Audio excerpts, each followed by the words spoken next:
Good evening. I'd like to call the Monday, April 6th FinCom meeting to order. We usually stand for the Pledge of Allegiance, so I guess we will do that. Allegiance to the flag of the United States of America and to the republic for which it stands, one nation, under God, indivisible, with liberty and justice for all. What do you got? What is that? But before we get going here tonight, there were a couple of things that occurred over the past week. Essentially, two individuals from the school committee complained loudly in two emails and then a follow-up email at just how disorganized and how, I guess I'll just say, inappropriate our meeting was last Monday. Let me start by saying thank you for volunteering. Not everybody does that in this town. They're very quick to complain if something doesn't go their way, but I don't see them lining up here to sit in one of these chairs like you guys have over the past, I don't know how many years. So thank you for that. To address, what transpired, I'll just say I am a heavy believer in the chain of command. If you have a problem with something that was here, you should come to me. If you are unsatisfied with your answer, then you can bubble the friggin' thing up. But to just blast emails out because you weren't happy about something, to me, is very childish. It's unprofessional. To answer some of the questions,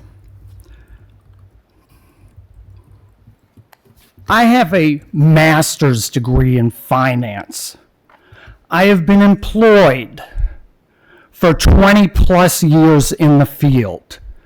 You two who complained won a popularity contest in that you had the most votes to get on your school committee. Can I ask, do you have a master's degree in education? You're serving on the school committee. Do you have the background to do it? So why are you questioning the members of this board? Seems like a few people are living in a glass house.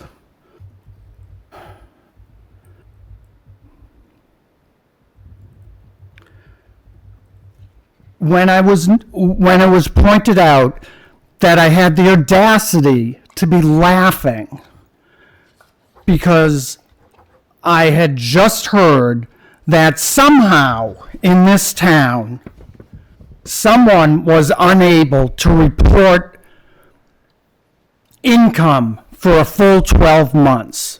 The story I got was they only did it for 10. I don't know about you. I find that laughable. How many months in a year? 12. How many seconds in a minute? 60. How many states in this country? 50. This is all stuff we have learned. I am unclear why we would only report 10 months of income versus 12. I'm not in control of what people do inside this building or some of the other buildings within this town. But I can tell you, we as a board are a little concerned about that fact of 10 versus 12, and we want an answer.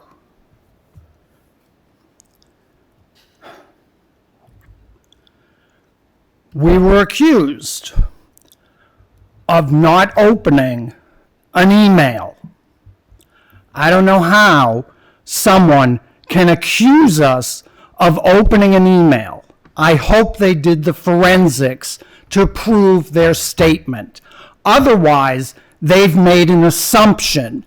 And what happens when you make an assumption? You make an ass of yourself. Minutes in this committee have been an issue since the prior town manager. It is not lost on any of us that we have not had minutes.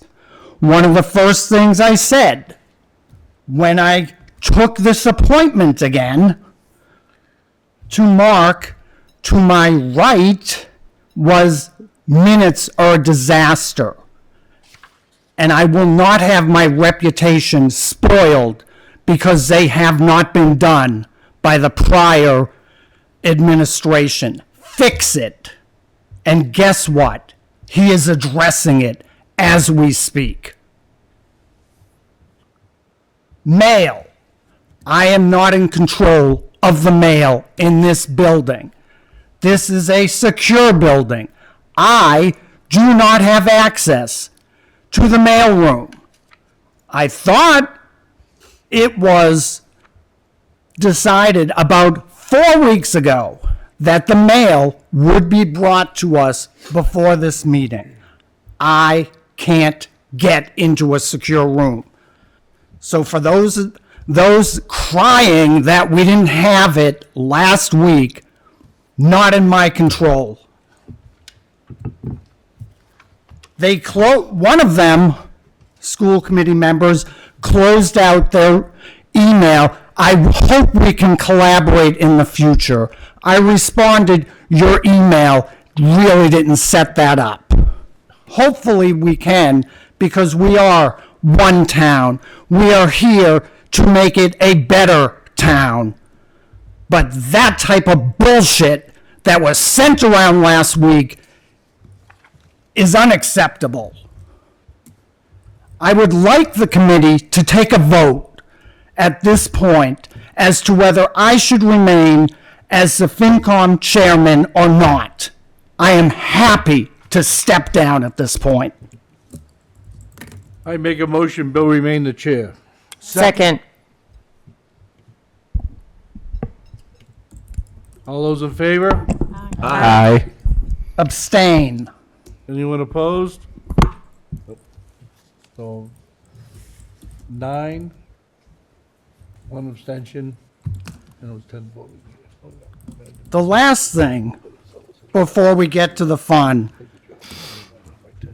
and Mark, I'm sorry, I'm in a mood, as you can probably tell. We need the information before the meeting. If we are to make decisions, we can't get the information the moment of the meeting. It is unfair, again, to the members of this committee to be shown this document. If it's an overview, that's great. But even as an overview, members should be able to peruse it and have the ability to formulate questions. So please send this stuff out by Friday.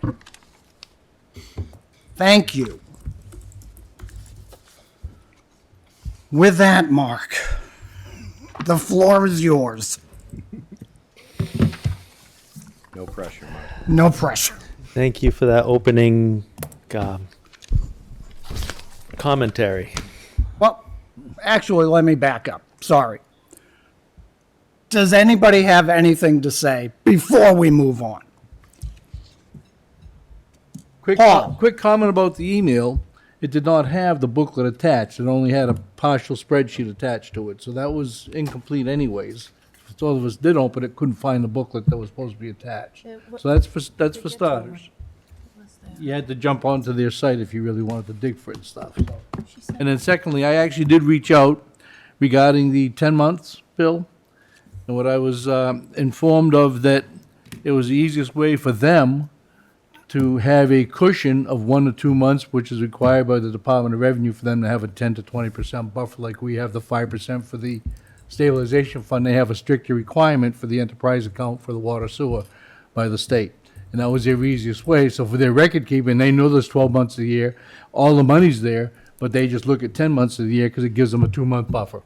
So that was their reasoning. It's very down and dirty accounting, but that's what I had gathered for that. So I just thought I'd throw that out there for starters. We'll hear from them when they come in, I'm sure. Thank you, Paul. Yep. Anybody else? All right. Mark, now it's you. Thank you. Happy to present fiscal 27 balanced budget today on that note. Bassam, would you run the PowerPoint, please?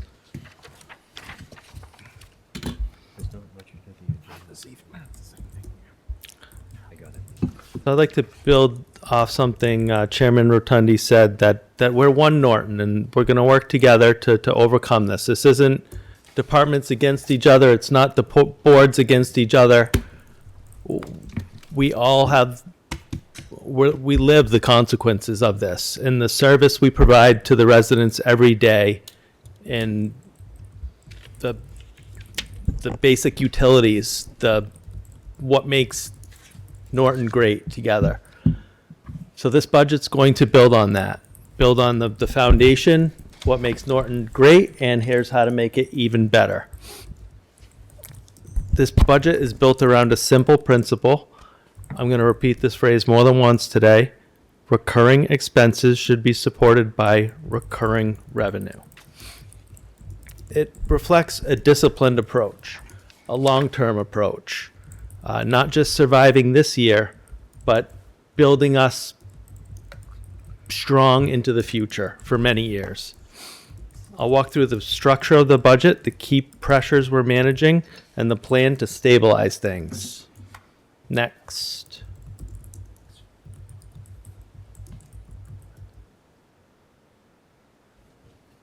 Next.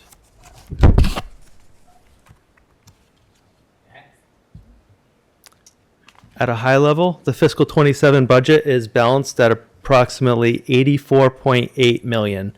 That reflects a 1.8 million increase over last year, primarily due to the levy, 2.5%. It's actually a 2.2 increase. You'll see on a later slide all the revenue sources that contribute to this year's budget. The most important takeaway here is how the budget's structured. We've reduced reliance on one-time funding from approximately 2.7 million last year to 1.6 million this year. We've eliminated the $500,000 stabilization draw entirely.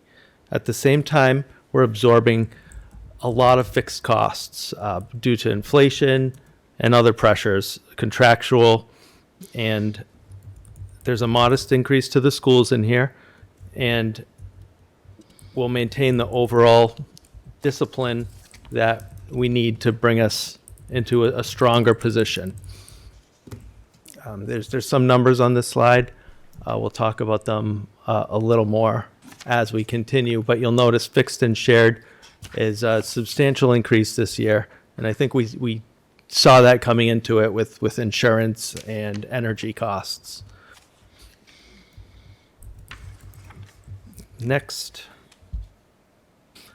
So this is the plan. We are here. This budget uses $1.6 million in free cash. It's a weaning off a 3-step plan. Next year's target will be $500,000. The following year, we will have a stable, structurally balanced budget, be able to perform strategic investment, be proactive rather than reactive, put our funds to work for us in capital, in OPEB, in areas where we see a return on investment, to have services not only strong this year, but sustainably strong into the future. And you might say, Town Manager Gould, Why can't we just fund them from free cash? Using one-time funds to support ongoing services doesn't make services more secure. It makes them less secure. Using these recurring, using one-time funds for recurring costs distort the reality, because these one-time costs, these recurring costs, they increase with inflation, with market pressures. And the one-time funds we're using are not replenished. They're variable from year to year. We can't sustainably rely on them. What if they don't materialize one year? Then we're budgeting ourselves into a cliff.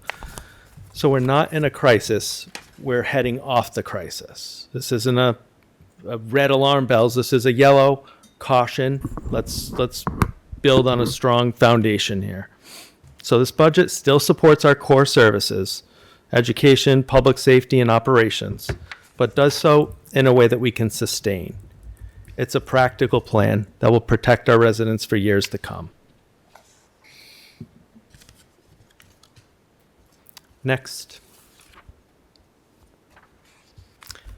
So before we talk about spending, I like to analyze the revenues first. As you can see, the tax levy is by far the biggest proportion, meaning that we here in Norton are responsible for our own financial fate.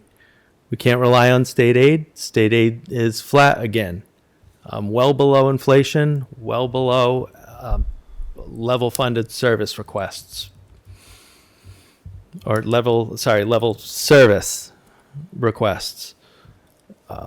Local receipts are improving.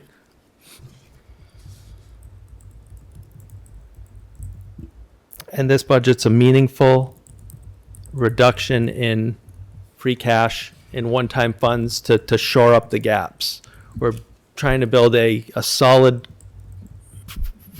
core with integrity that if the financial winds come, and they do come from year to year, we'll be in a position where we're not in a reactive, in an emergency state, but we'll have a strong foundation, a strong base that will be able to thrive in any economic downturn or upturn.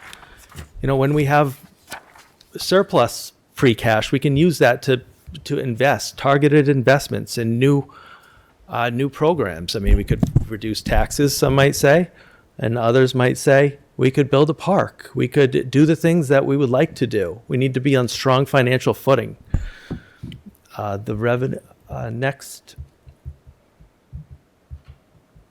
So this shows the revenue mix by percentage, pretty similar to the last slide.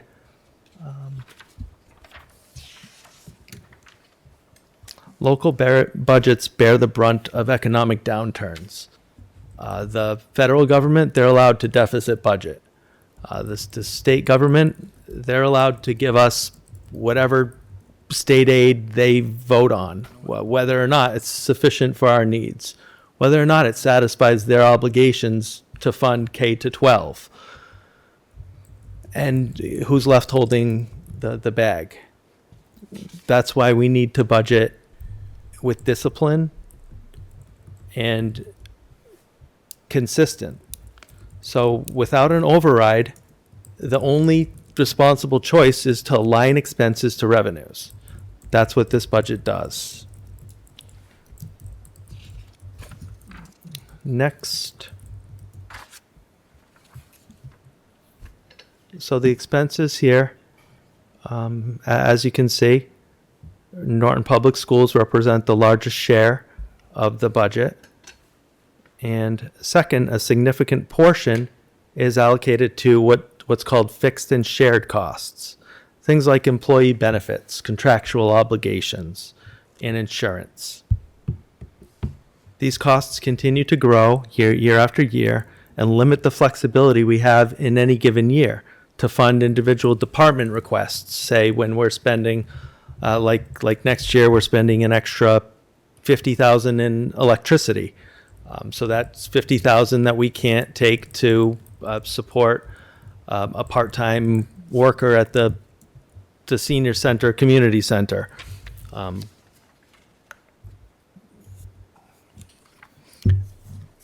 So within the structure, this budget provides a modest increase to schools, to general government, and maintains core services and absorbs all the fixed cost pressures.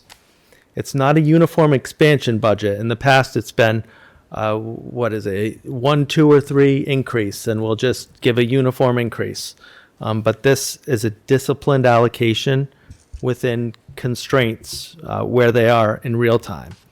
So we started at asking for a level funded as to supplies, level service as to employees. We're not trying to lay anyone off. We're trying to keep all of our hardworking, diligent employees, the backbone of the government here. So I'll walk through. The next slide is going to talk about a little bit about fiscal discipline and what we've done this current year. Next.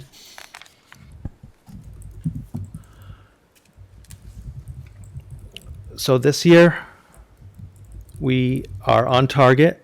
We've had the lowest turnbacks in a decade. That means the budget's essentially where it should be. Departments are spending well over 90% of their budget. It may look like a lot, 726,000, but in a budget of, what do we say, 84.8 million, that's a very small percentage, too close for comfort.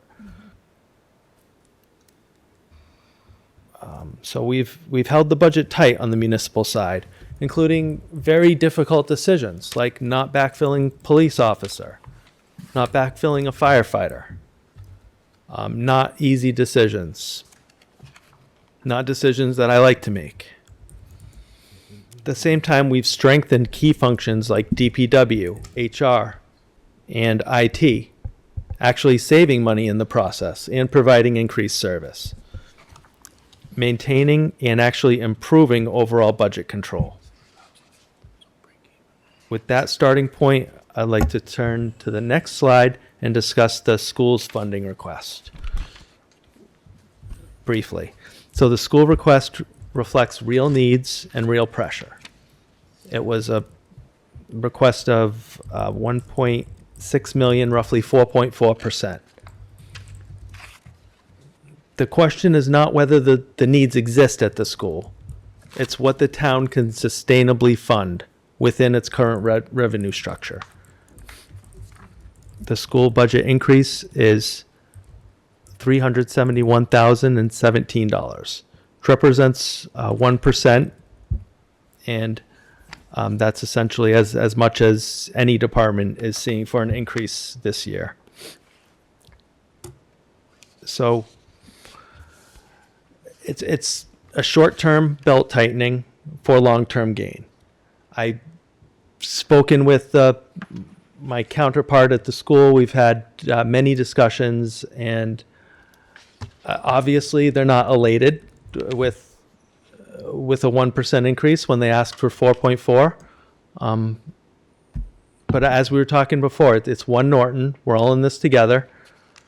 We're going to make it work. A little belt tightening and long-term gain. We're talking about, I'm jumping into the next slide.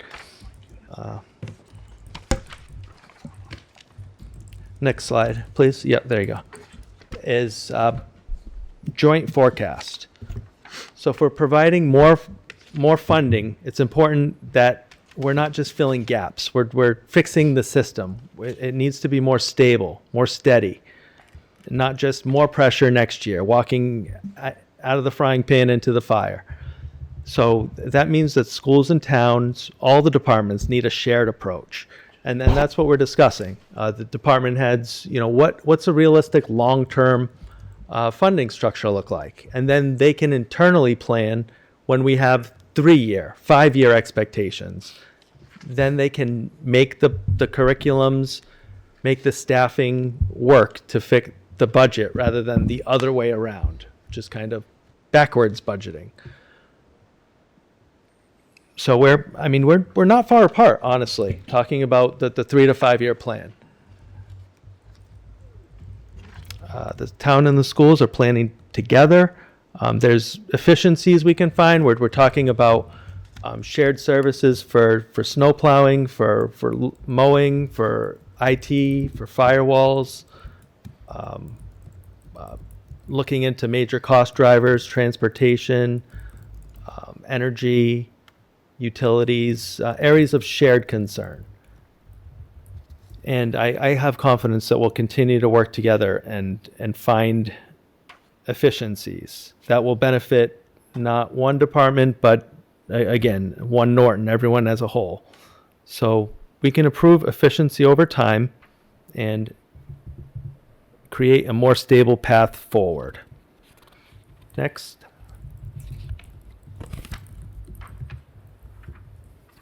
Here's some current pressures that will continue to next year. Health insurance. No one knows where it's going to land next year. The last 2 years have been brutal. It hasn't been this high in as long as I can remember. But that's why if we have a solid foundation, we can weather storms like an off year that's 12% in insurance. And when that represents 10 million of an $80 million budget, that's quite the impact.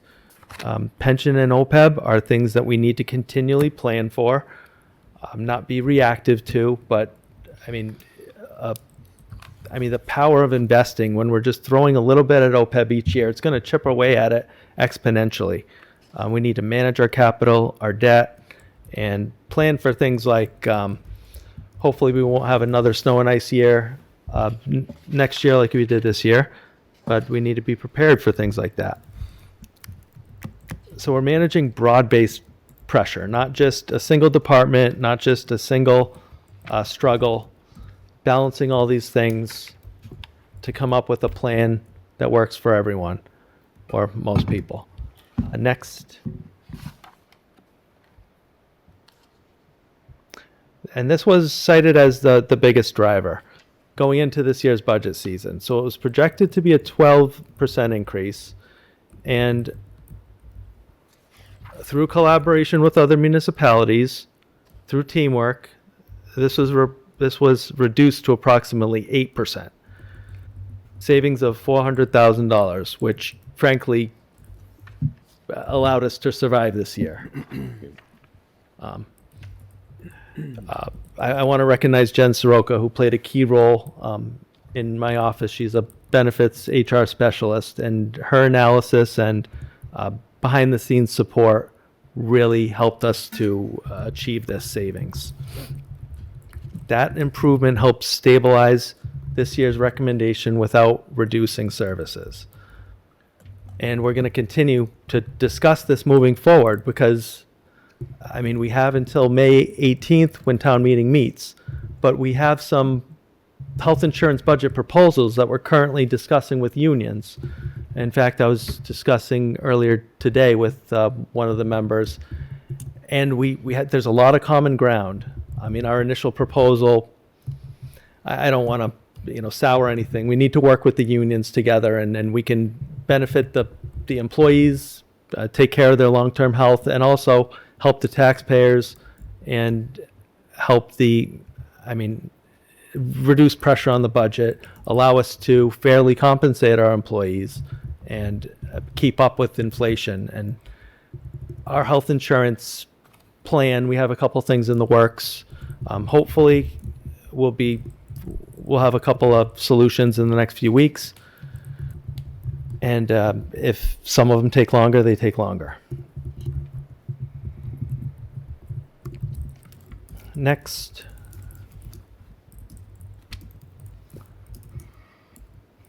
So this explains how there's cost drivers that are beyond our control, health insurance, the costs of education, and state aid. They're just not keeping up with the reality.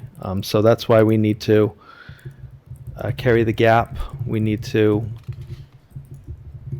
plan for our future, buckle down and make it work. I mean, some people say to do more with less, but really it's just to do the best you can and to try to serve the residents.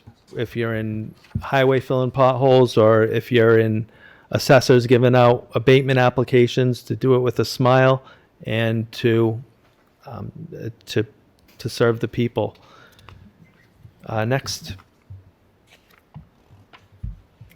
So this is the responsible path that we're embarking down that helps us to set in place a solid budget for years to come.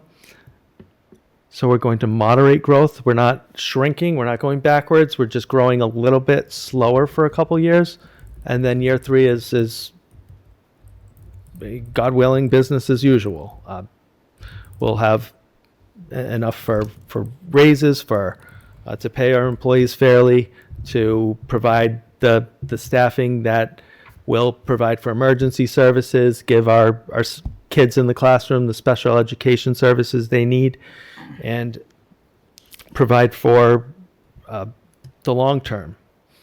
So we've taken a meaningful step this year where we're halfway there to closing the structural deficit. The plan's to continue that trajectory over the next few years. To make it work, there's a glide path that'll get us there.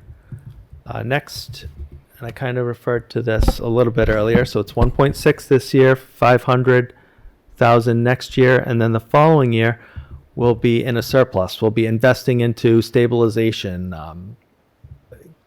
capital that provide a return on investment. We'll be buying capital with cash instead of paying interest. We'll be earning interest on our stabilization, on our trust funds, instead of paying interest. So it's a phased approach, not abrupt cuts, but steady movement towards stability. And this disciplined choice will give us dividends. Next. This is the core principle in responsible budgeting. It's not my opinion. It's the state experts that have dedicated their careers to this, and their guidance is to use recurring expenses for recurring revenues, use recurring revenues for recurring expenses. It's just the common sense way to plan for the future. It's going to pay dividends. If you use one-time money to balance the budget, you're not solving the problem, you're scheduling the problem. And next is how that principle is applied in our budget next year. Next slide. So free cash, as we know, is unspent funds from the prior year's budget, and stabilizations are savings account. These are tools that are best used for one-time strategic investments, capital, snow and ice, emergencies. So this promotes long-term thinking, to invest in our future, to proactively plan. And we've actually started a 10-year capital plan, which you'll hear more about at one of the next 2 meetings. We'll report back, the Capital Improvement Committee, and we'll report back on this year's capital, but also what all the departments have looked ahead to. And I mean, that includes envelope repairs. I mean, things like if a roof needs replacement, it shouldn't come as a surprise. We should have it scheduled, and we should know when it's going to come up on the schedule. The same with our fleet. The same with anything, really. So we're looking at making schedules. And then the fire department, to their credit's been good on this, about scheduling engines and ambulances and paying a little each year, because you can't just buy one of those in cash. There's certain things you do need to borrow for. So we're going to work the plan, create a sustainable budget for the next 5-10 years plus. Next, at a high level, this protects the town's core services. This year, actually, education's up 1%, fire's actually down 3%, and police is down 1%. The fire deficit's due to electricity is leaving, some electricity is leaving the fire department and going into facilities, because it used to be fire to heat that building when town hall was there, but we need to reallocate some of that over here, so it's not as bad as that would make it seem.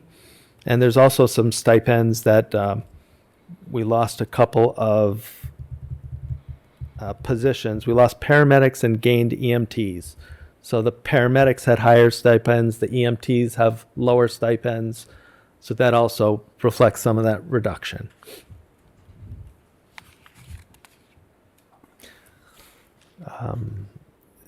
At the same time, town operations are tight.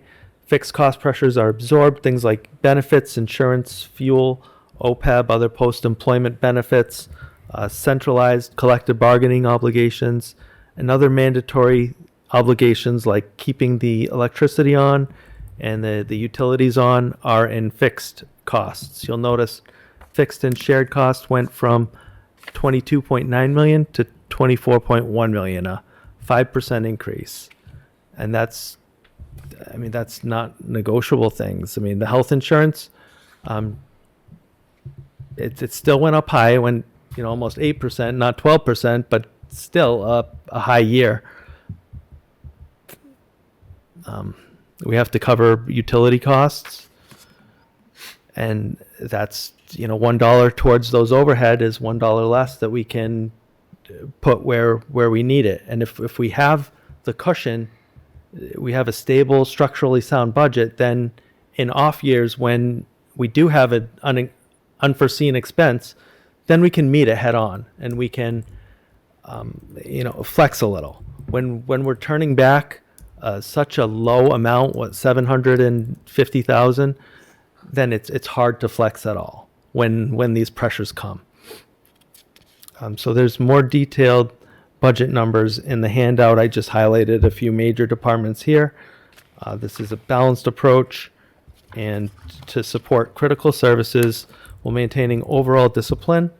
And the final slide, next. So this avoids a crisis. We're not at a crisis point, but we're headed in the right direction.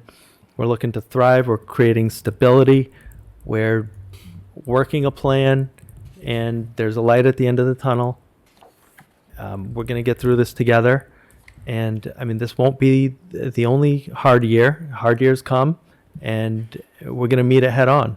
And I have full faith in the department heads, the employees, and all of the unpaid volunteers here to make it work. And because that's what we do. Happy to walk through any part of this in more detail as the committee likes. There's some handouts here.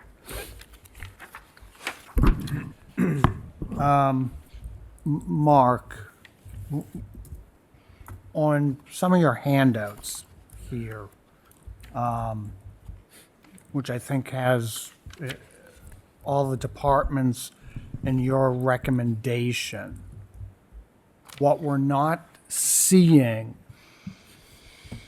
is really what was the department's what was the department's recommendation versus what you're coming up with to see what's being cut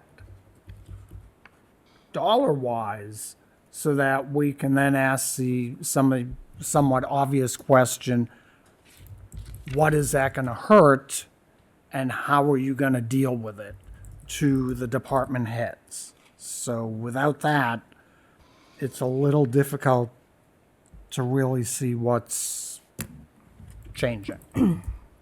Mr. Chair, can I add to that too, that not just the final numbers, but we're getting, itemized lists from all the departments, from fire department, from police department. What is the overtime going to look like for both of those departments, especially now that you're cutting a firefighter, a police officer. I feel like there's a lot of detail that we're not seeing in your recommendations compared to what we saw with the requests. Like if we could see the same layout that we saw for the requests, and then you'd be able to compare side by side, it'd be easier to see where the hits were happening. Yeah, because devil's in the details.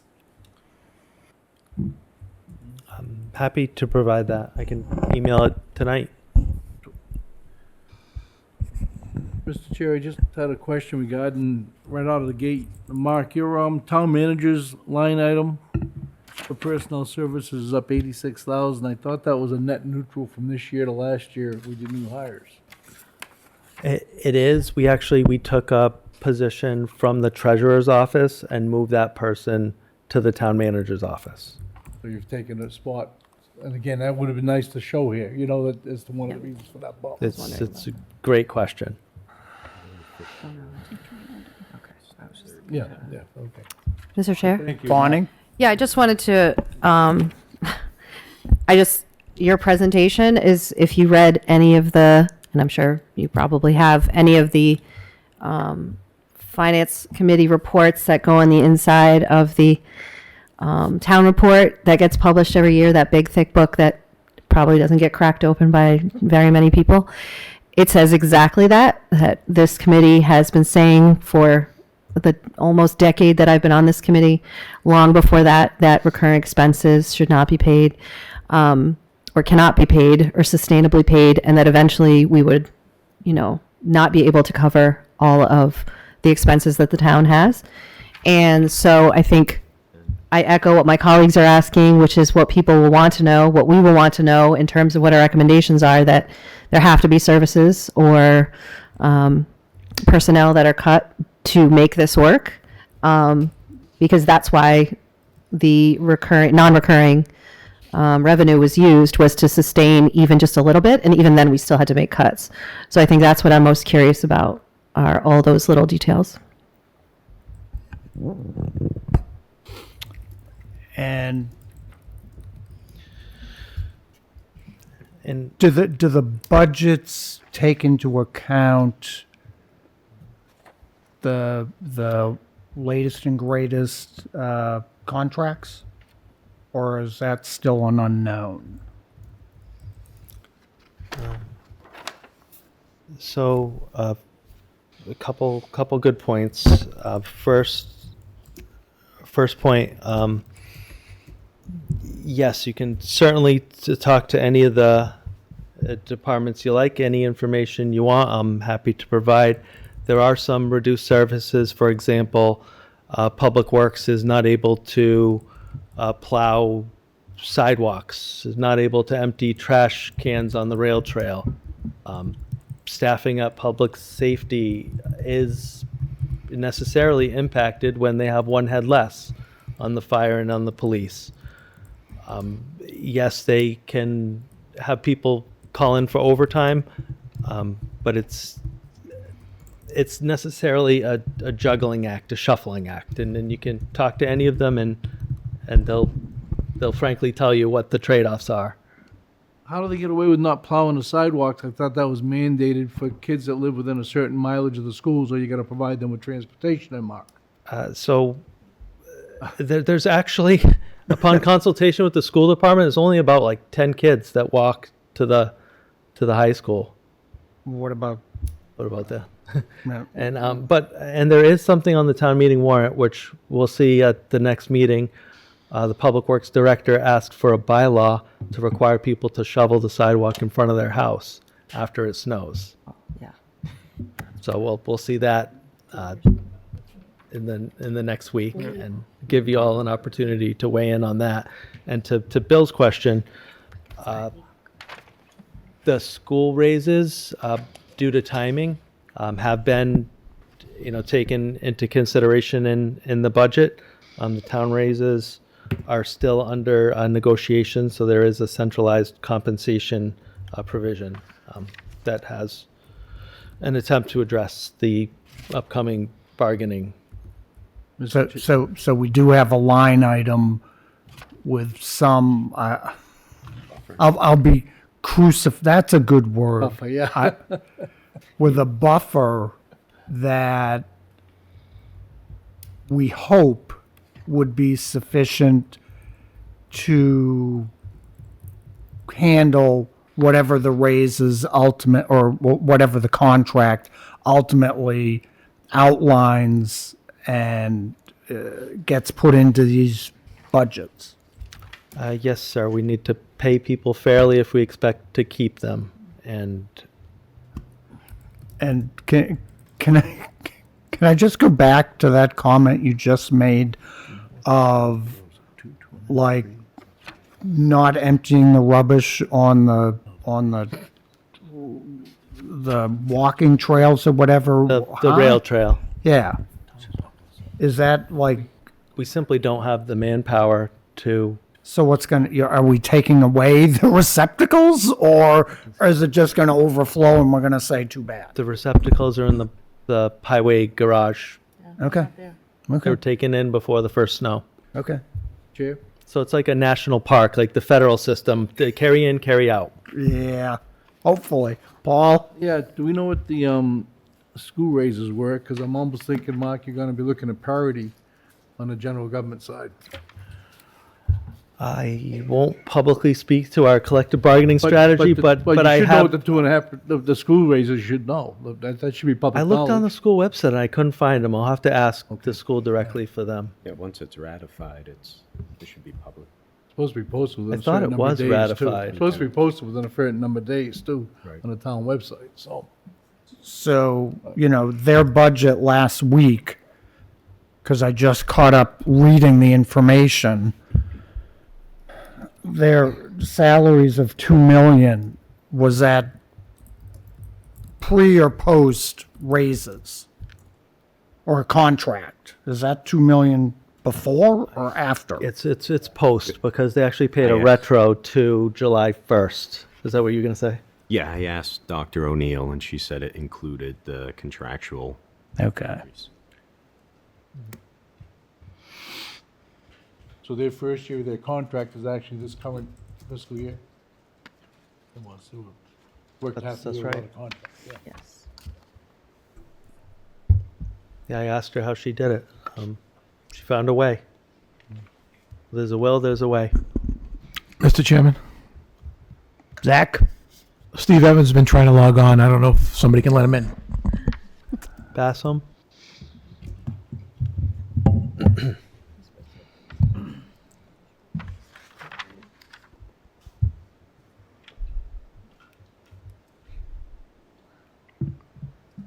And he should show up as a participant, Mr. Chair. Correct. But I think he had to let somebody know Evans ahead is of trying time. to get into the meeting. Yes. We've, Assuming he did. Yes. yeah, we've already said that it would be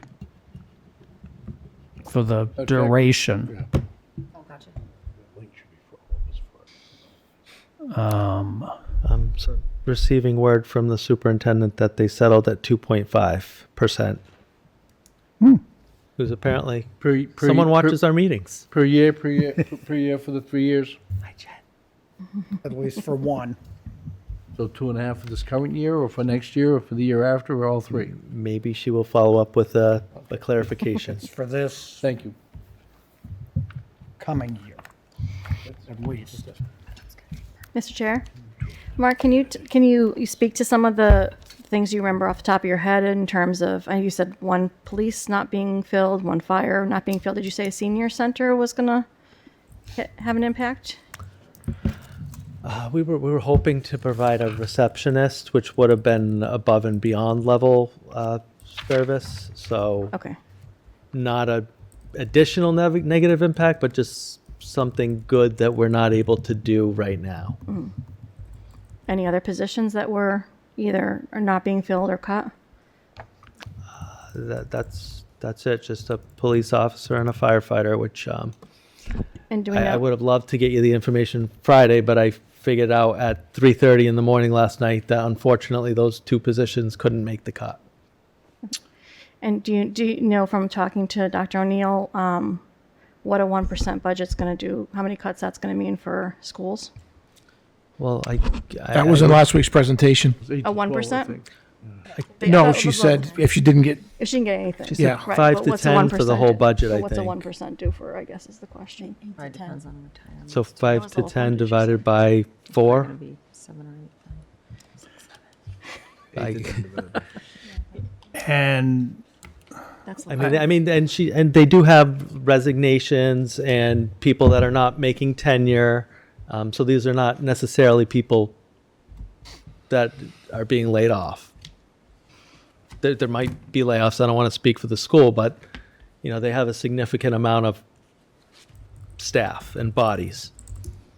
Right, but someone retiring, that's still a need that you got to fill either by a body or you got to get those 15, 20, 25 kids into other rooms that may already have 15, 20, 25 kids. So there's an impact there. So update 2.5, 2.5, 2.75. And they are redistricting, due to enrollment dropping, the current elementary class sizes are less than they have been before. So they're evaluating, we've always had X number of whatever grade teachers, but what's most appropriate than keeping people at the same level. Yeah, she had spoke to that last week. I forget whether it was police or fire where they had indicated that it was an open position that they were giving up. So is that what is happening here, or is it an actual person? Oh, no, we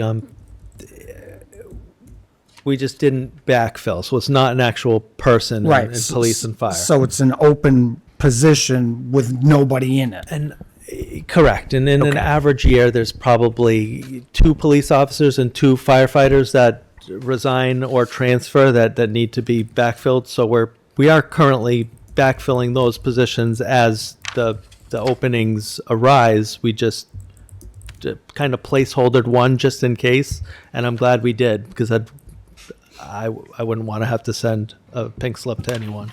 Right.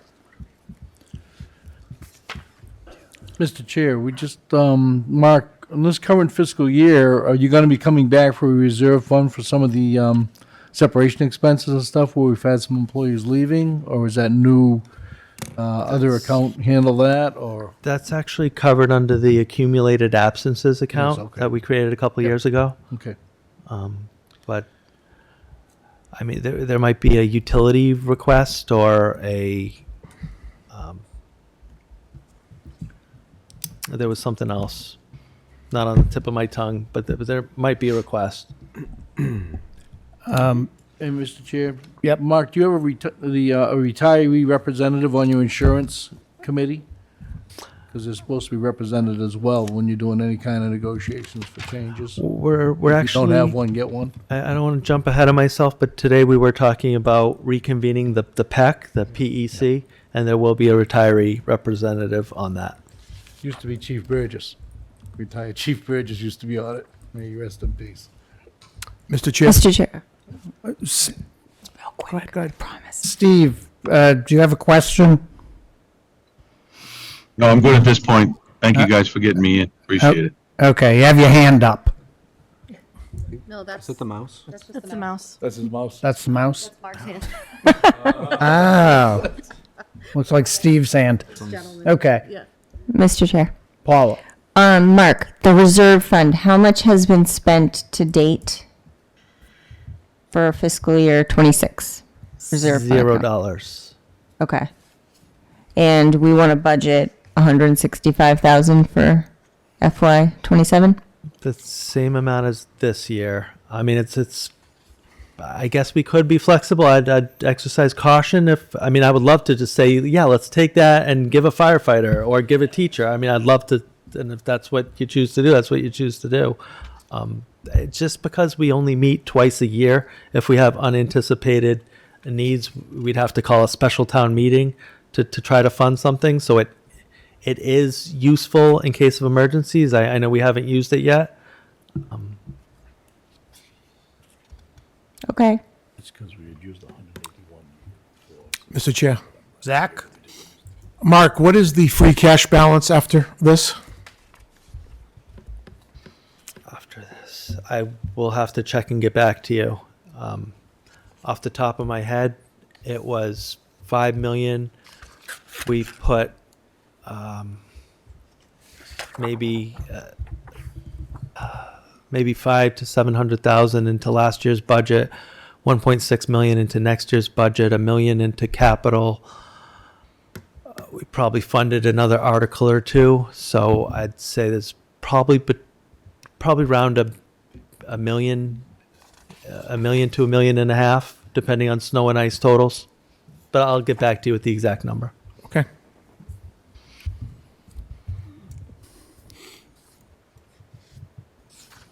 Anybody else? Mr. Chair? Kevin? Mike. Mark, I know in the presentation, we had gotten a lapse spend through December. I know prior years it'd be ideal to see through March, now that third quarter's over, the spending by department as opposed to just the high level 45%. I can get that to you tonight. Yeah, just to build on what Kevin just said. So typically we see this spreadsheet that you gave us, but there's a column for expended through March, ideally, of the current fiscal year. The department's request, and then your recommendation, and then there'll be a blank column for our recommendation. So we'd love to see the spreadsheet just redone with those columns. That would be great.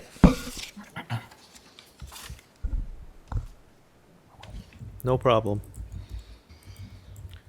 It sadly goes to landscape. Yeah.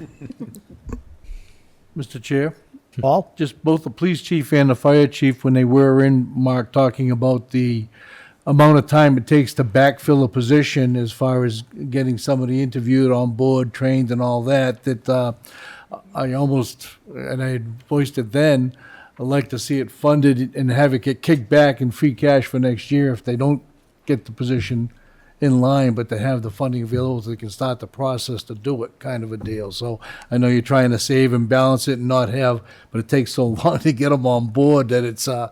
you're always chasing it. So it's like we never have our full allotment, and then when there's problems, we end up using overtime, which is 1.5 times the cost of if you had the person there. So it's another 50% negative when they're hiring in at overtime to fill a spot that hopefully we could have filled possibly through the process. So, I personally would like to see both positions possibly funded in there with the caveat to the chiefs that it's to give them the chance to start getting them on board. It's not to bang them right out July 1st or something like that there, but to start working to fill the spots so that they can literally try to stay ahead of that 1 or 2 retirements. And I think there is some retirements that the chief alluded to in the fire department. So I'd hate to see us suddenly down 3 spots that they're using, so the shifts are short and they're hiring overtime round the clock just to keep the stations open. And I know that to keep Charlie open, it's a draw, so. Right. You'll see a recommendation from free cash to backfill or to pay out the contracts for 2 retiring fire officers in next year. Yeah. And we do need a plan for training. I mean, it takes a few months to get fire and police up to speed and pay for their academies. So, And that's before they count for staffing as far as, the contracts go as well. So then they're there, but they're great learning, but they're not counting as part of that minimum staffing. right, So- we currently have 3 firefighters who are not trained to fight fires right now, but they're getting up to speed with the crews. And they should be off to the academy shortly in the coming months. So now it's kind of your buffer with the free cash, but I'd almost like to see that maybe tweaked if it's possible, Mark. But We're working closely with the chiefs to try to make that happen. I know Sean, to Chief Simmons, has someone that he would like to start now, but without salary in the budget, I can't hire someone if we don't have money to pay them. Yeah. So it's someone that doesn't need training, a transfer from another department. But I mean, if we started them now and then waited till someone retired, then we'd probably pay more money than if we had to train somebody in. We don't have any confirmed retirement dates, so it's hard to schedule these things. Mr. Chair. Paula? On the revenue expenditure sheet you gave us, Mark, it looks like there's a reduction in the amount of ambulance receipts that's going to be used for FY27. Could you speak to that? Because I know that the fire department has used that before to help their budget. Right. So I'm informed that that account has been,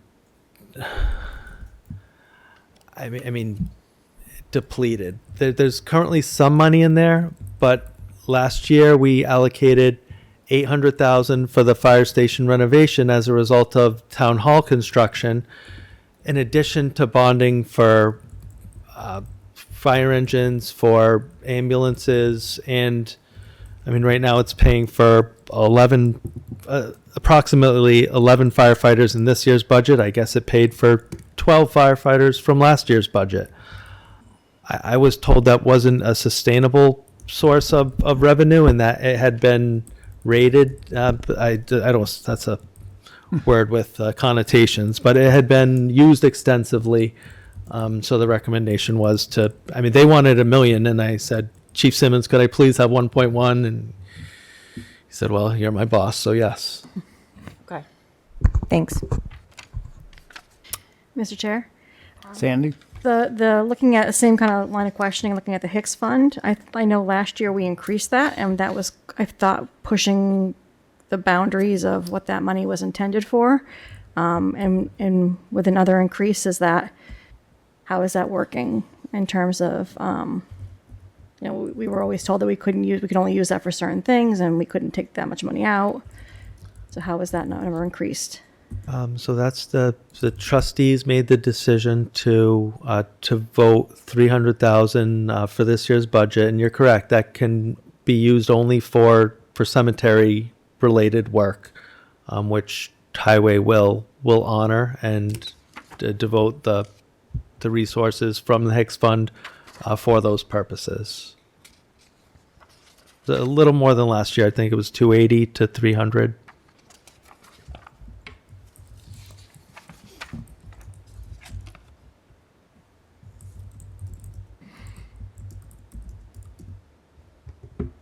Anything else?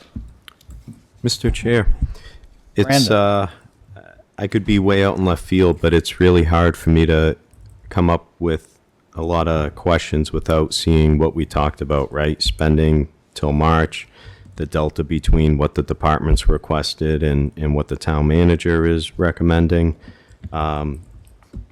Because we've seen and heard about reductions, I'm having a tough time really understanding how it's going to impact each department. Understood. Mr. Chair. Zach? I guess I'm interested, for the entire committee here, is what their thoughts are, what everybody's thoughts are on this approach. I know we've been talking about it for years. I know Bonnie mentioned it was put in the recommendations for years, but we've made it work using all available funds. I don't necessarily agree with the term one-time funds. They're not one-time funds. They're variable funds. They're there every year in varying amounts.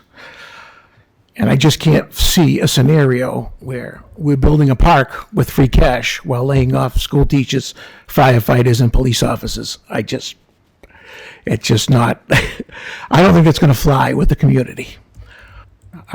When you don't have food on the table and you don't have to eat, you don't fund your 401k. I know we're talking about OPEB, but last I looked, less than 1% of OPEB obligations statewide have been funded. Nobody's funding these. There's one community they pass an override to fund them, but other than that, very little is being put into OPEB funds. So what we're being asked here, and again, I still gonna need time to digest all these numbers, is basically rolling layoffs year after year after year. We're not gonna use free cash, so every year we're gonna continue to degrade our schools because expenses will rise faster than the income year after year after year, as we've seen. And we've used all available funds to fund these departments. So I guess my question for the committee, are we ready to go down this road of saying we're not going to use free cash and just take the axe to everything? Far worse than we've done previously.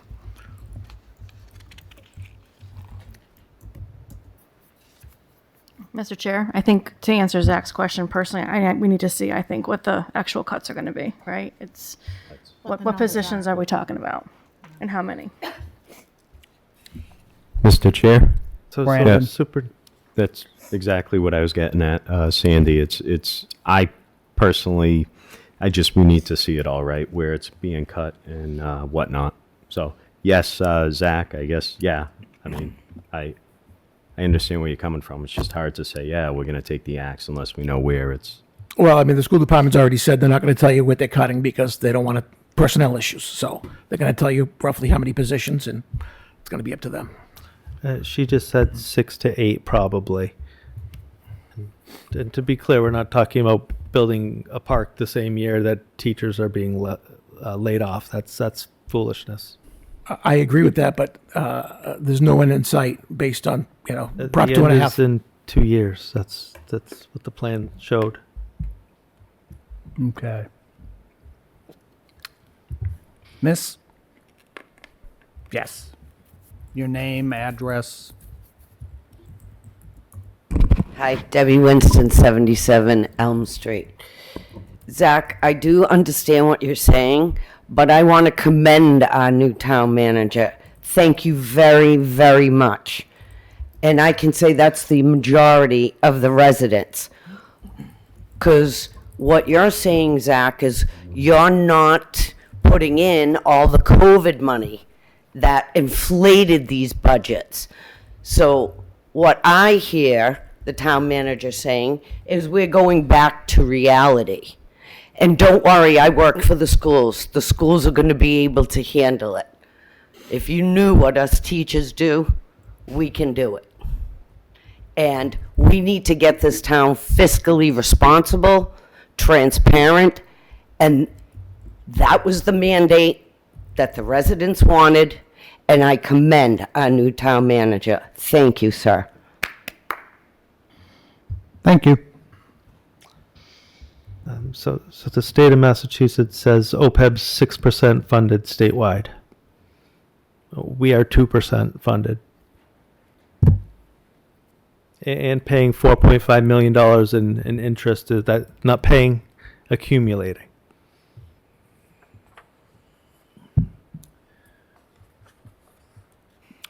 Anything else, or are we waiting until next week when we have more information? Jay, can we get those spreadsheets, possibly within the next few days, Mark, maybe, just to get it some time to really digest them? Sure, to make sure I understand. So you're looking for a column with the department recommendations, a column for the finance committee's recommendations, and year-to-date spending March 30th. Yeah. as of March 31st. Okay, that probably, If you don't have March, February, I have March. It'll just be a separate report. It'll take me longer to integrate that into the spreadsheet. Mr. Chair? by Friday? Before the weekend? Zach?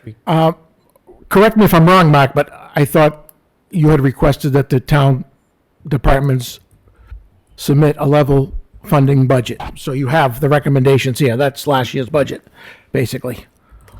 They never, I don't believe they submitted their requests. You asked them to produce a level funding budget, which would be last year's budget.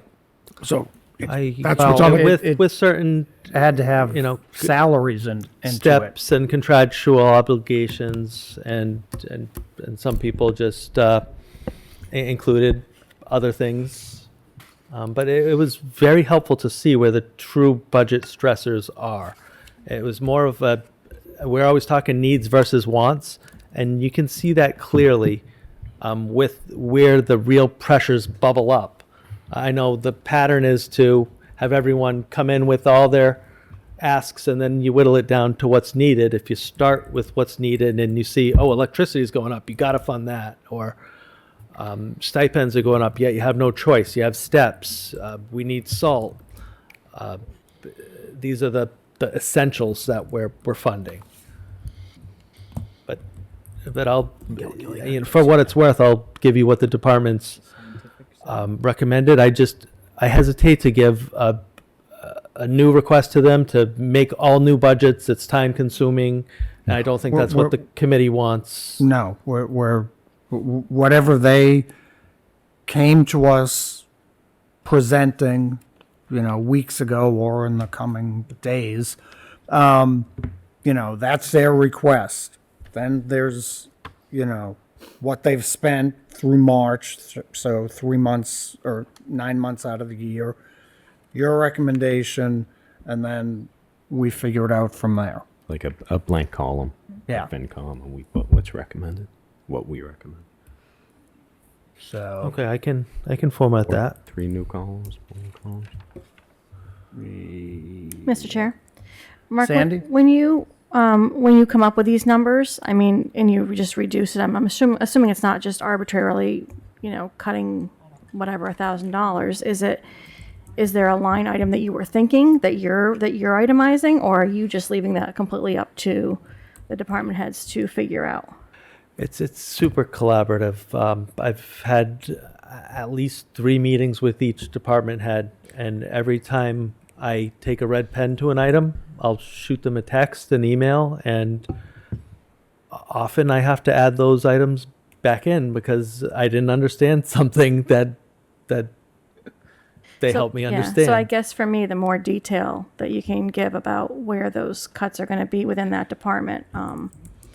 Like I said, the overtime to me is concerning because I would think with a one down, one body in each, you're going to have potentially more overtime. That was what at least one of the chiefs had said is a concern. So I don't know if that line item was increased from what their request was or decreased, and how that's going to impact. You know, it doesn't really make sense to decrease that line and then have to come back in the fall and push it back in from free cash, kind of in the same position we're in now. Understood. kind of like this. I don't know if you You know, the department request and your recommendation, So we're just gonna decimate town services? you know, what they So you sort of see spent. the 3, the department, me, FinCom. Department spent year-to-date, you, FinCom. And then, you know, that's why goes this way. Okay. Because it gets a little tougher to, That's just what's been done in the What you're past. used and to, it just sure. makes it, seems to make it easier. right. Yeah, I agree. Mr. Chair? Paul? Mark, we had talked, last meeting or the meeting before, like, the Edith Reed had a lot of carryover funds year after year. I think there's like a 3-page spreadsheet of all those kind of funds.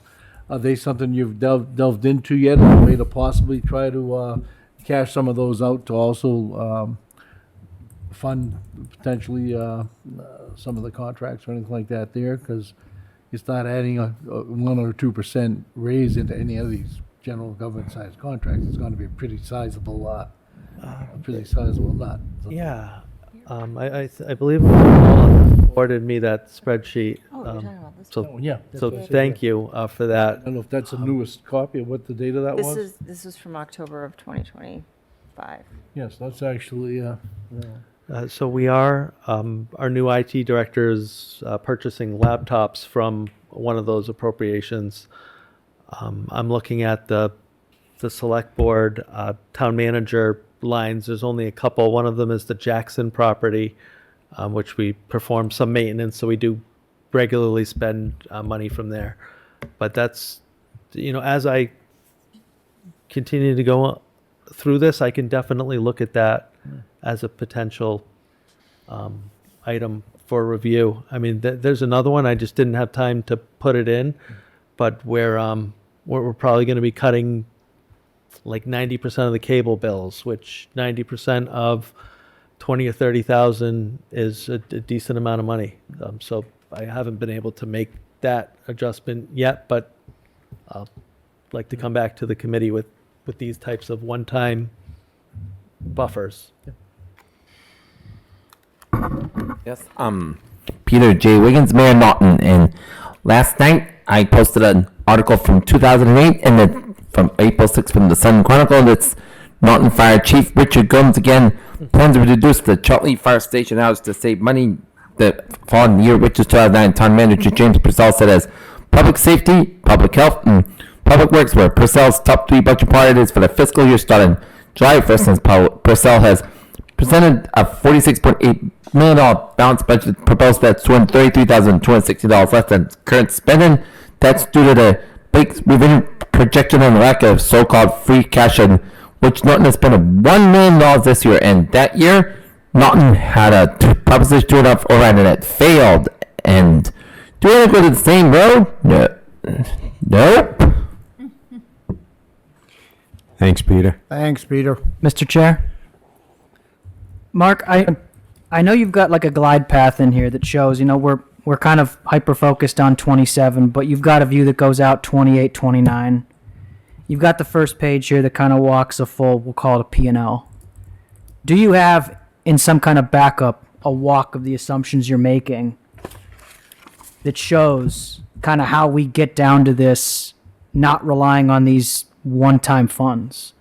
I mean, I just look at the revenue sources, right? And it's like 66% of our revenue is going to grow 2.5. 21% of it's essentially flat as a pancake. Like, what assumptions have to be true for that free cash walk to make sense? It's a great question. New growth would obviously You've got to have a plug in there. Something has to change. put the pedal to the metal.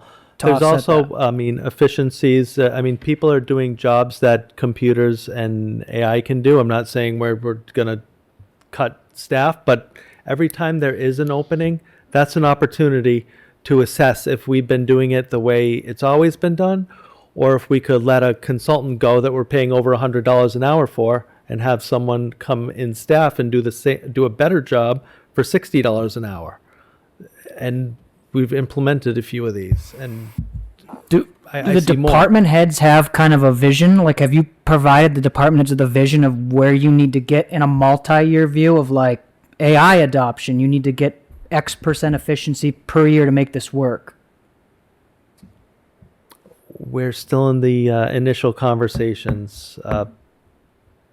That's exactly what we need to do. We need to look out 3 years, 5 years, anticipate what the revenue will be, and give department heads expectations of what efficiencies we're looking for. I did speak with a department head today, and we were discussing when this person resigns or transfers, we're going to take that position and turn it into more of where the actual need is, which will in turn bring in money rather than doing something that's always been done.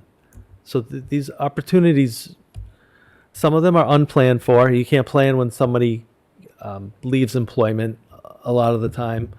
But I mean, our DPW is doing great in bidding out things that traditionally haven't been bid.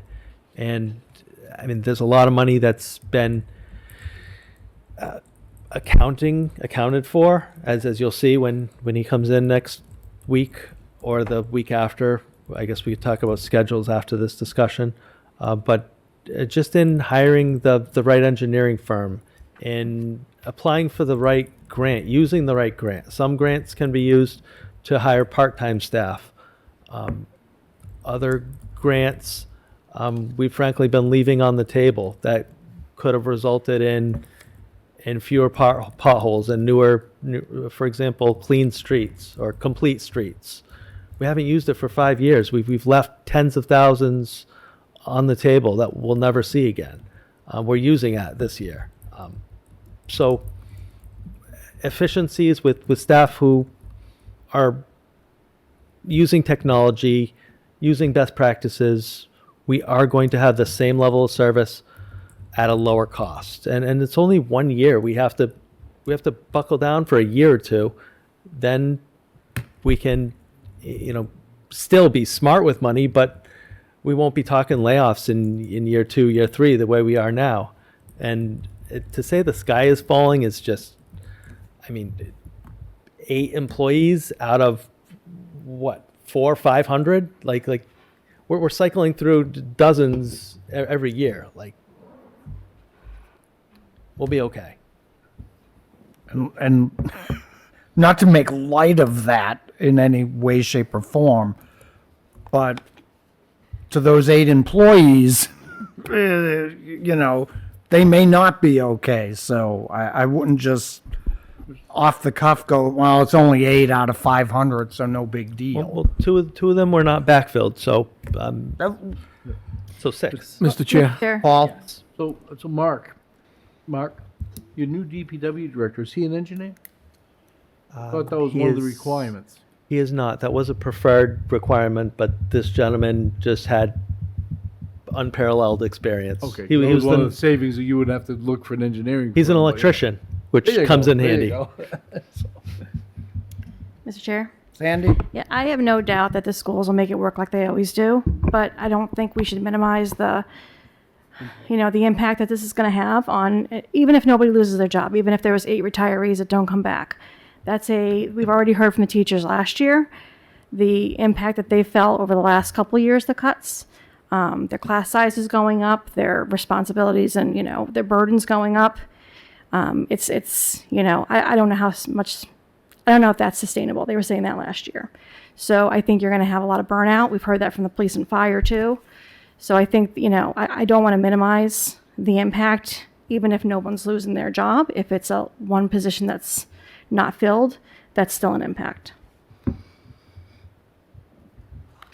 Yes. Mr. Chair. And I would also say that typically, because the need is so high to have personnel at the elementary level, and typically I think, they will speak to that when they're here again, but the impact is more felt in the upper grades in middle school and high school. I have 2 high schoolers, and there were cuts made 5 years ago. There were cuts made 4 years ago. There were cuts made 3 years ago. There were cuts made 2 years ago. There was cuts made a year ago, and then there will be 6 more cuts made this year. So the cuts are on top of other cuts, even though it will be fiscally responsible. And I'm not against being fiscally responsible. But now I heard 6 years ago that the benefit to my kids would be minimized. And now 6 years later, I have a senior who's graduating, and he's done fine. But all the seniors have felt these cuts since they were in 6th grade, since they were in 2nd grade, since the year my son was born is 2008, where we were talking about the things that Peter mentioned. And they're less classes that are offered, because when someone does retire is not filled, that's an elective neither of my sons could take, because that teacher was let go 6 years ago. So all the things that we want our kids to have to be prepared for when they enter college and when they enter the workforce, they're not being provided, and we can't even say what they are anymore because it happened so many years ago. So I don't want to minimize what the impact is of being fiscally responsible. I know that what Debbie said is true, that the people have asked for this, but I think what is going to be felt over the next year and people are going to fight about is whether or not the felt impact is affecting them or not. So the people who are elderly and the people who are disabled who don't have their sidewalks plowed are going to be upset because they can't go outside and do it. But the people who are able-bodied will be like, yeah, it's fine. I had to give that up. That's okay. Things like that pit neighbor against neighbor. And I just think that's really sad because, I've lived here 20 years and there have been multitudes of arguments about things, including money most of the time. But I don't think it brings us any closer to our goals overall, which are to be able to provide a good education to students, which is the majority of our budget. And I do think that while the government side of things feels things in one way when the efficiencies are made or are enacted, I think the schools feel them very much differently. So we'll be talking about that, I know, over the next few weeks and just see how that turns out. Kevin? So I know if I sit and wait long enough with this great committee that you're all going to have the questions that I would have thought of So, Bonnie, you can put my name tag in front of you anytime you want. But the one thing I wanted to point out is, getting back, Paul, to your question about the Jackson property in Edith Reed, the conservation, actually, the Open Space Committee, they have not been able to hold a meeting because they didn't have enough people for a quorum all year. I was just appointed to that committee, as well as the Park and Rec. So I would ask that you hold off, and I'd like to see that sheet, Paula, that has the balances on, until I can understand the source of the balances in those accounts, what the original intention was and how it was going to be used, and then work with John Thomas and the rest of the committee to understand what their future plans are with that money. So I'd ask respectfully that you don't do anything this May for this budget season until I can get my head around. That's way beyond conservation of 3 pages. I'll email to you, Kevin. There's a lot. There's a lot of articles with unspent money. I know Edith Reed has a history. I know Jackson's got money in that account, but I don't know what it was for, what the plans are. I know it's on our agenda for next week for our next meeting I'm going to. So I didn't want town manager nodded to your request. I just don't want anything coming up at this town meeting that in the budget. Too late, Kevin. Appreciate it. Thank you. Thank you.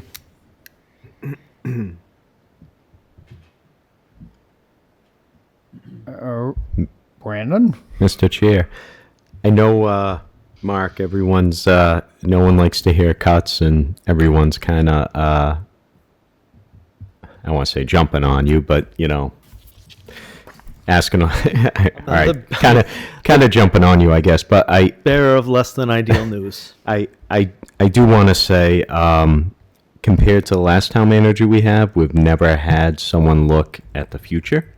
So I appreciate that. I definitely need to understand it more, but since I've been here for almost 2 years, we've never had a future plan. So it's very nice to see that as well. So thank you. So I'm gonna beat a dead horse, which I kept beating with the old town manager, in that from speaking to other people on other FinComs, I've always asked projections. Can you provide like a 3-year projection? Those other FinComs seem to get it, and they kind of look at me like, why can't you get it, Bill? And I'm like, only been asking for like 10 years, and it's yeah, we're working on it. I will get my crystal ball out. Are you talking revenue and expenses? But I mean, I think revenues might be easier than we can base our expenses on the revenues. Would be Right. the way I would build it. Right. I mean, we do have, given where our revenue comes from, we, 50, 60%, whatever was in your presentation tonight, you already have 2/3 of it already built. And we know our expenses to a great degree, especially if you have contracts and whatnot, they're going to go up X. Sure. We should be able to see that. Sure, that's a great suggestion. Like, for example, if we're using the ambulance reserve account the way it should be used, I think we would be able to add firefighters getting paid out of that. So maybe not 11, but next year 12, the following year 13, and still be able to afford ambulances and fire engines. Mr. Chair. Mark, I mean, maybe a way to go about it is, to your point, you can project revenue to a decent amount. You can project many of your expenses off of historical bargaining rates, inflation. Benefits have gone up 10% the last 3 years. And then you've got a productivity number, which you've got to tie everything out. And then you assign departments productivity targets.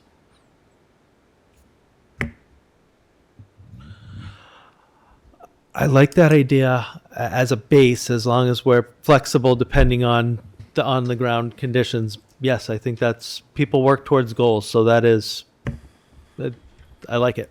Does this committee look unflexible?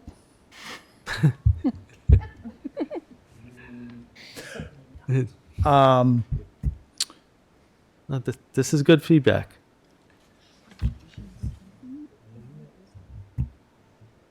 Kevin? Something popped in my mind. The auditor, when he presented to the select board, he had indicated that about 80% of the free cash is, it's not from, 80% of it is from excise tax revenue, underestimated. It's not from paybacks or returns from excess, budgets from that previous fiscal year. So that was a shocking number for me. We hear about the free cash, 4 or 5 million every year. 80% of that is from excise tax revenue, not from budgets that are underspent. Just wanted to make sure. Thank you, Kevin. And there is a bill pending that would allow people to register their vehicles anyway without paying excise tax. So we oppose that bill. That would put a damper on our budget, a very big damper. So I wrote to our representatives, and I'll keep asking them to keep an eye on that. We don't want to jeopardize our local receipts. No. Okay, are we done with this topic for the evening? Okay. So for planning purposes, who is not available for a meeting on the 22nd? 1, 2, 3, 4, 5. And Steve, you're usually 7:30, so then we wouldn't have a quorum right away? Correct. That's not going to work. You could start at 7:30, Mr. Chair. That's just a suggestion. I won't be there, so Yeah, take see? it for what it's worth. I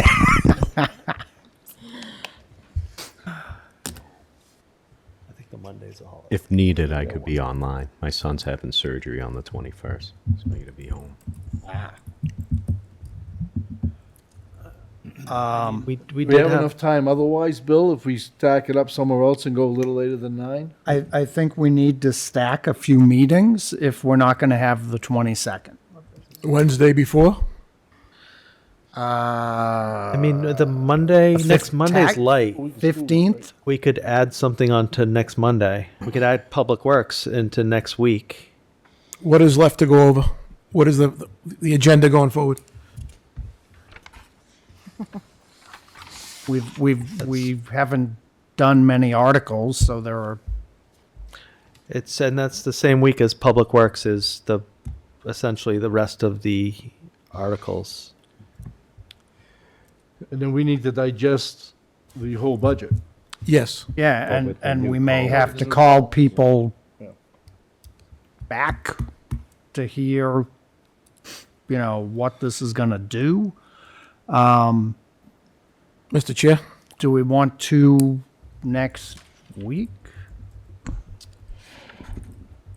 We could, just a suggestion, we could potentially consider April 27th after the public hearing to be our night that we vote on the budget. And possibly have department heads attend if they can. What's the last day? I think that would be the last advisable day. We wouldn't want to push it into the first week of May. That's too close to get the warrants printed up. Yeah. That's probably the last day we should vote. So just do a few articles every week, every Monday till then, along with getting the rest of the budget presentations, and then wait until the 27th. So we basically have next Monday.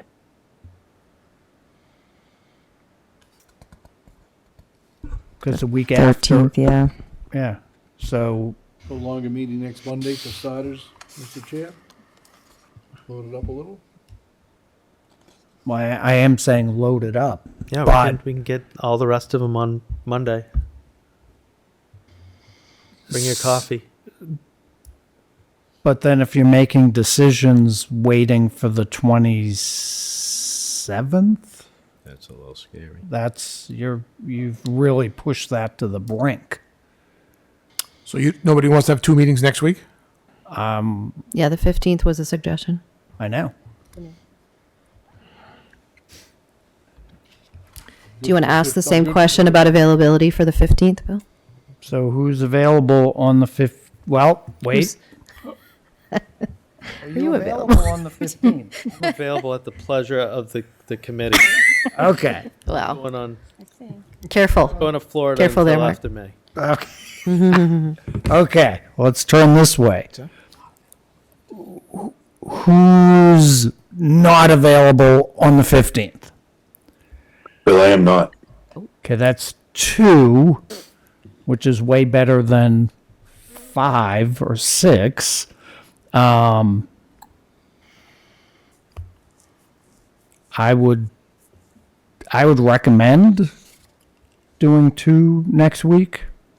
Not that I'm a big fan of that, but we need to not get either. it done. I'm not either, but I'm also not a fan of midnight, which has been I a don't think possibility in the past. we've quit at 11. Yeah, Bill, I'm not going to squabble about it. We'll say 11's still too late. I think I walked out at 11. Street lights are off on our street, right? How many more articles do we have to vote on? I don't know if this is updated. There's about 10, I want to say. Half of them are DPW, so it's projects, capital projects, and then the other half are budget related, supplemental budget, replenishing accumulated absences, the enterprise budget, the regular budget. That's essentially it. I mean, there's a couple random ones like the sidewalk bylaw, but there's not a whole There's lot. been times where those random ones take like a full 2 hours Horrible. At town meeting or during this meeting? during this Both. meeting. Both, exactly. Not the ones we spend 2 hours on usually. Are we going towards the 15th then? Sounds like. I can do it. Sounds like the only person was Steven. Well, Steve and Kevin. Sorry. Yeah. So I'm 9. I'm good with that if it fits into your schedule. Sure. So, what topics would you prefer for Monday and Wednesday? I was going to load up DPW with the finance and the administration together on Monday, but if you prefer to keep them separate, we could do one Monday and one Wednesday, or do them together, do something else Wednesday. Mr. Chair? We could talk offline. But whatever. Do you want us to, at least the main department heads to come in Wednesday? For that Wednesday, that would probably be smart. So police, fire, Schools. school. So April 15th, Yes. police, fire, school. Yep. And then that way we'll have that updated budget. We didn't want to wait till the 27th for that? But there's just going to be a lot on the Well, they're going 15th. to, we may. No, because wouldn't you want the information to then vote on the 27th?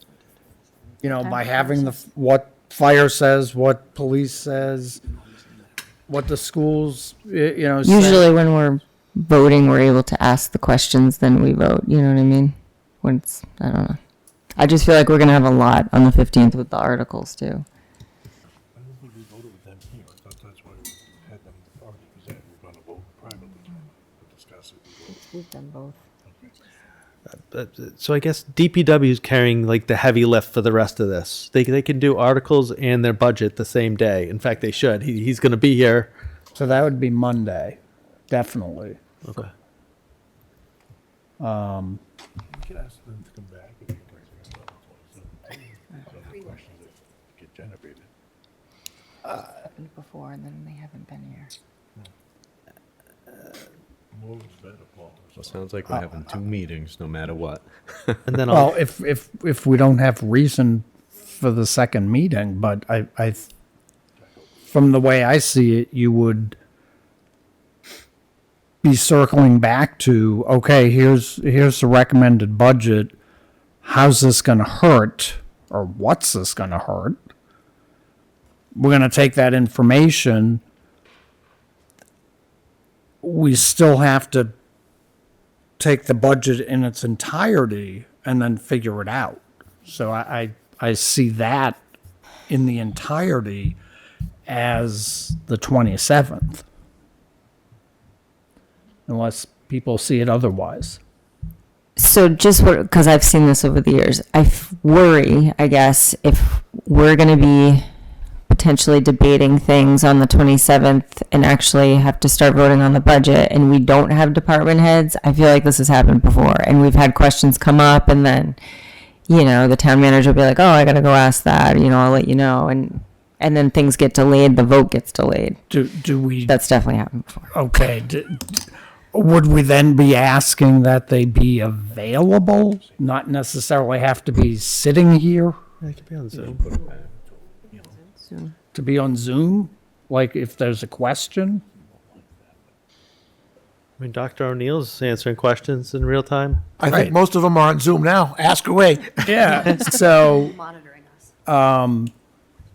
Yeah, that would be fine. Just as long as they'd be available for questions when we're debating yeah. or discussing. Sorry. All right. I mean, if the committee's worried that there might be too much to digest the 27th, maybe we start voting earlier, and that way, if there's anything you need to sleep on, or if we need to get back to you, then we would have a day to do that. Well, I would hope all the articles are pretty much done next week, so that the 27th is truly just the budget and nothing to do with articles. That's my hope. Except doesn't the DPW have a lot of projects and budget? Isn't it kind of budget related? Yes, they'll be here Monday to take care of Okay. articles and budget. Yeah. I mean, I need to confirm with Justin, but yeah, that's. All right. Sorry, Justin. Whatever you're doing Monday, you'll be here. So there's no, just to confirm, there's no meeting on the, what was that, the 22nd or whatever, the week of vacation. So if that was on the schedule or whatever, we can take that off. But we're moving it to Wednesday, the 15th. Okay. Tax day. 15th and you Tax want- day. Everybody will be happy. So it sounds like we have 3 remaining meetings, Mr. Chair. The 13th, the 15th, and the 27th. And then there's probably another one, but that could just be minutes or whatnot. Right, that could just be a safety meeting, just in case anything runs long. I mean, we would need to print the warrant.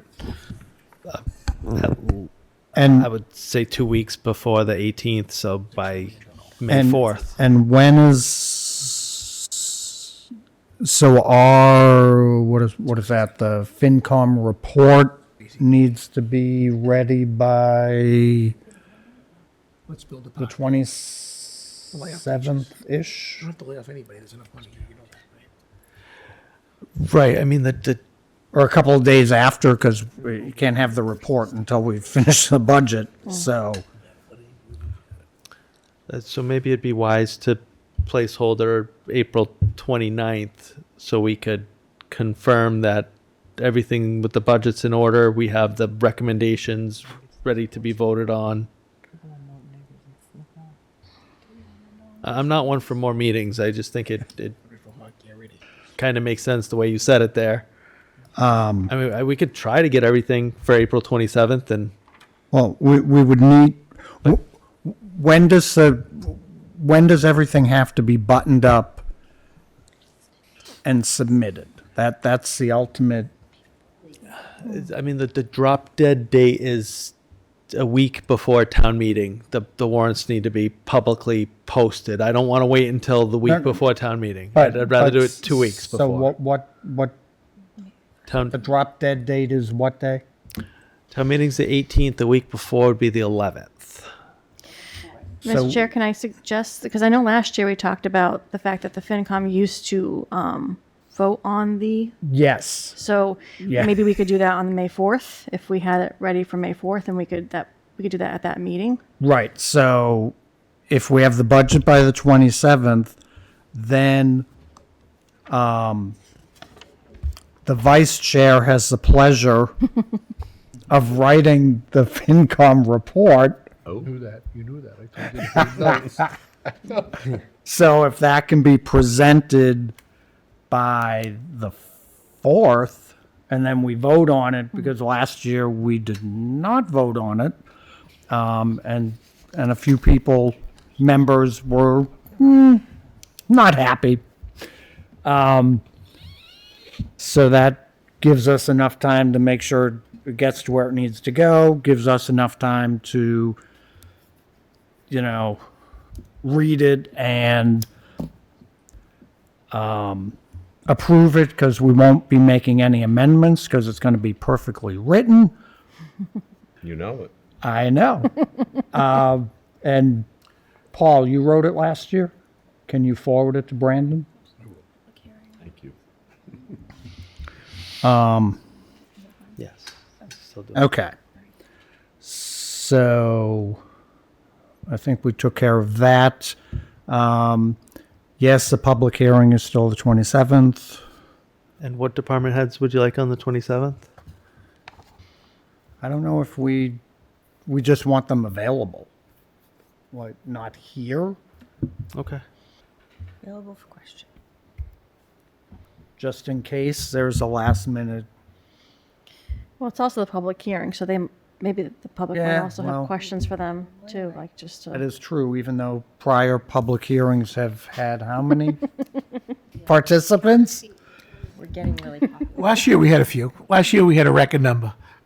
Well, maybe this year it'll be even more. Well, talking about a tight budget, and Eh, that's when people show up. Well, yeah, there's going to be a contingent who are not going to be happy with what's being proposed.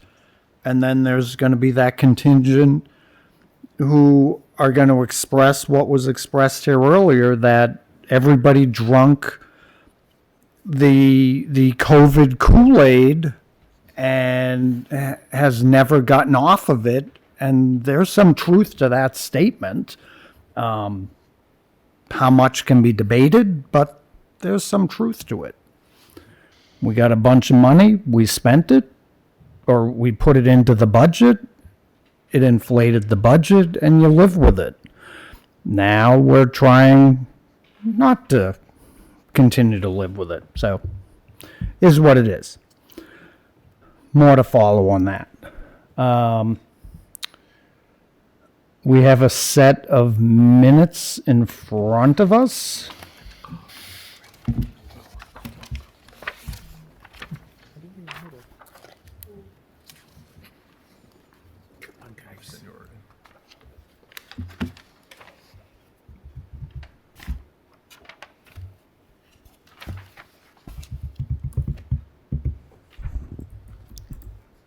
Mr. Chair.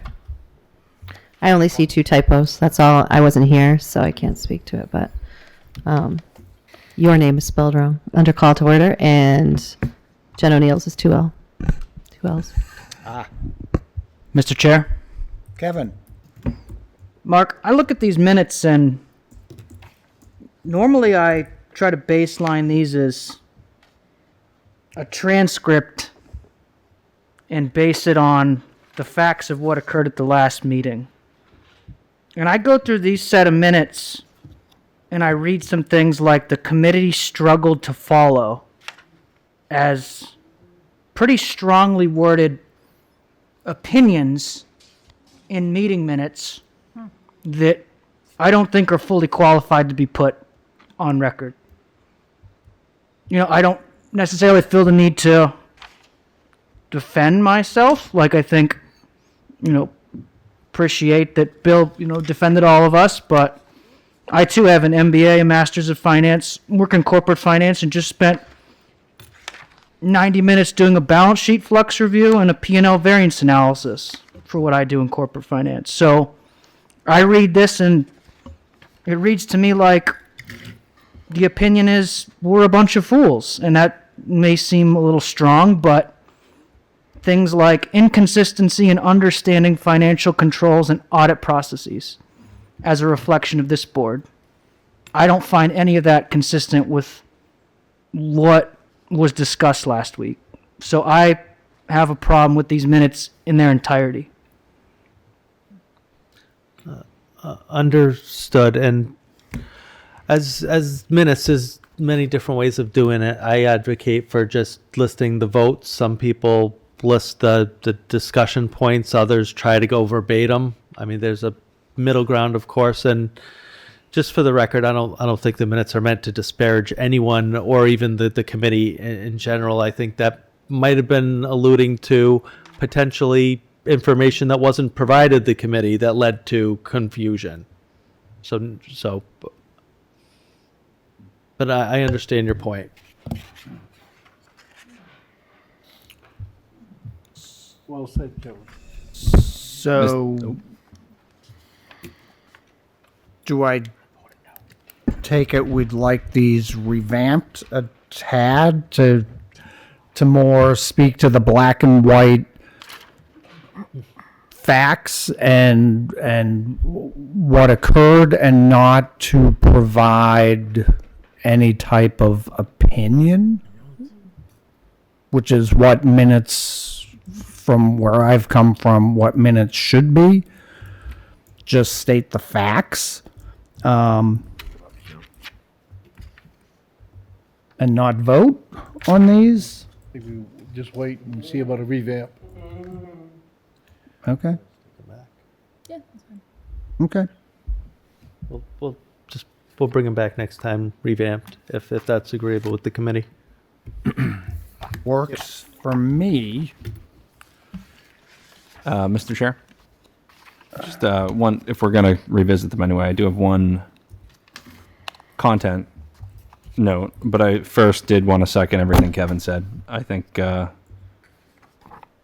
regardless of intent, there's a pretty inappropriate amount of interpretation in these minutes.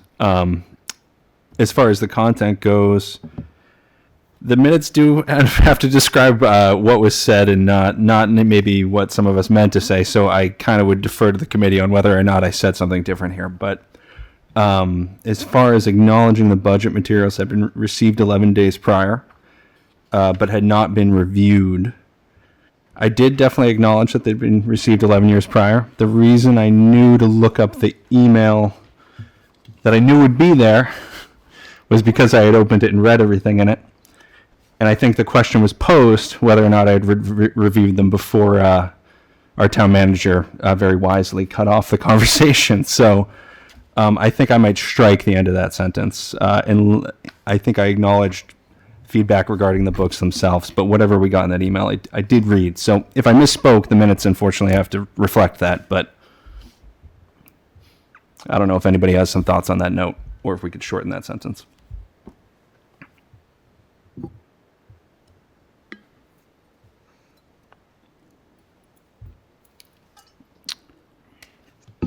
I think that whole paragraph is, I mean, it's that was a 2-minute conversation at the end of the meeting from what I watched. I mean, I wasn't here, but I watched the meeting. And the majority of the meeting was the budget presentation. That should be with the majority of the minutes, right? The majority of the content of the minutes. And certainly public speaking at the end, there were concerns raised. Sentence or two would be more than adequate. Doesn't have to get into all the... I think I covered a lot of that at the beginning of this meeting.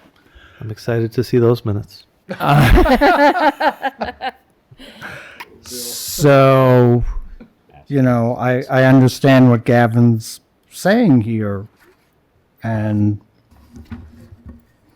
I just thought that whole portion of the meeting was inappropriate. I'll just leave it at that. I think your summary was great, Mr. Chair. Thank you.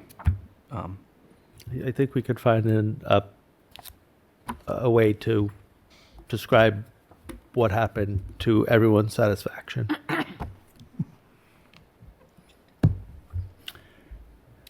Anything else? Because I'm, now I'm like having so much fun. I don't want this to end, but I'll take a motion if people have had enough. Mr. Chair, one thing I want to mention, I know there was some going back and forth. Can we get like an email within the next couple of days for the meetings that are coming up? Just, I know, Sure, like I I said. have 4 scheduled. I could. Okay, I just want to make sure. I know there was some going back and forth, and we were talking, and it wasn't Is the 15 necessarily picked up by the mic. So I just want to make sure everyone's aware. That's all. Next week is Monday, Wednesday. The following week is no meeting. And then the week after is the Monday, the 27th. And then a contingent one on the 29th, right? A backup? On the 4th. The Ah, 4th. 4th. Sorry. Yeah. So everyone hear that? Just want to make sure everyone's got it. Loud and clear, Vice Chair Noble.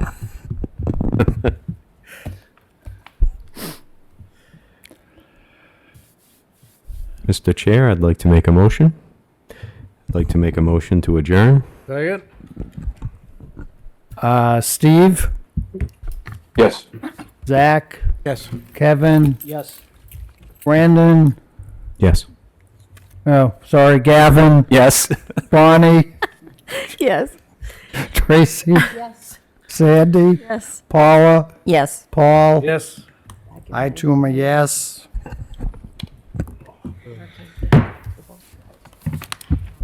Thank you. He's adjourned. 8:50.